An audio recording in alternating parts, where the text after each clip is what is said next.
இந்த பையனுக்கு ஒரு டேர்ம் ஃபீஸ் இருக்குது. நான் என்னாச்சுன்னு கேட்டிங்கன்னா ஒரு 2 மாதத்துக்கு முன்னாடி வந்து ஏதோ டிவி ரிப்பேர் உங்கள் பையன் தான் பண்ணிட்டான்னு ஸ்கூல்லேருந்து ஒரு ஏதோ அழைப்பு வந்து சார். போய் கேட்டதுக்கு பையன்கிட்ட வெள்ளை பேப்பரில் கையெழுத்து வாங்கியிருக்கிறாங்க. அந்த ஸ்கூலில் அந்த கிளாஸில் இவன் தான் செஞ்சாங்கிறதுக்கு உண்டான சிசிடிவி ஃபுட்டேஜ் எதுவுமே இல்லை.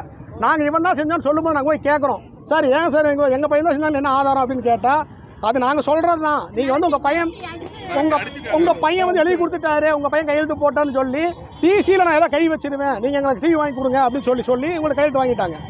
ரெண்டாவது, இந்த பையனுக்கு எக்ஸாம் வருது, இந்த பையனுக்கு நாங்கள் ஃபீஸ் கட்டிடுவோம்னு கட்டியாச்சு சார். கட்டியுமே அந்த ஃபீஸை நான் டிவிக்கு தான் எடுப்பேன், டிவிக்கு தான் ஃபஸ்ட்டு ப்ரியாரிட்டிங்கிறாரு. அகமதுங்கிறவரை, அவர் பேர் என்ன எம்டியா, அஸ்மத்துங்கிறவர் எம்டி, அந்த அரைஸ் இன்டர்நேஷனல் ஸ்கூலோட எம்டி எழுதி சொல்கிறாரு டைரெக்டாகவே, நாங்கள் ஃபஸ்ட்டு ப்ரியாரிட்டி டிவிக்கு தான் கொடுப்போம், கல்விக்கு கிடையாதுங்கிற வாய்ஸ் ரெக்கார்டு முதல் கொண்டு இருக்குது சார். இந்த ரெக்கார்டெலாம் வச்சுட்டு போன வாரம் கொண்டு வந்து கொடுத்தேன் இந்த மனு. எனக்கு கல்விங்கிறங்காட்டி உடனடியாக நடவடிக்கை எடுக்கப்பட்டிருக்கணும். ஒரு வாரமாக அலைய வைக்கிறாங்க, ஒரு வாரமாக. இப்போ ஒரு வாரமாக இந்த குழந்தைங்களுக்கு ஸ்கூல் இல்லை. இப்போ 2 மாதம் ஆச்சு இந்த குழந்தை ஸ்கூலுக்கு போய். மனநல பாதிக்கப்படுது எப்படி? ஆமாம், உள்ளுக்குள்ளே விட மாட்டேங்கிறாங்க சார். வெளியே தொடர்ந்து ரோட்டில் நிற்கிற வீடியோ முதல் கொண்டு இருக்கு சார். இவருக்கு ஃபுல் ஃபீஸ் கட்டியுமே ரோட்டில் நிற்கிறார் சார் அரைஸ் இன்டர்நேஷனல் ஸ்கூலில்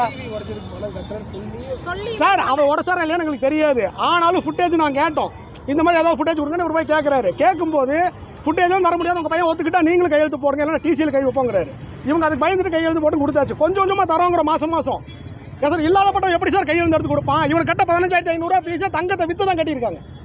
கழுத்தில் போட்டிருந்த நகையை விற்று இந்த பையனுக்கு ஃபீஸ் கட்டினது சார்.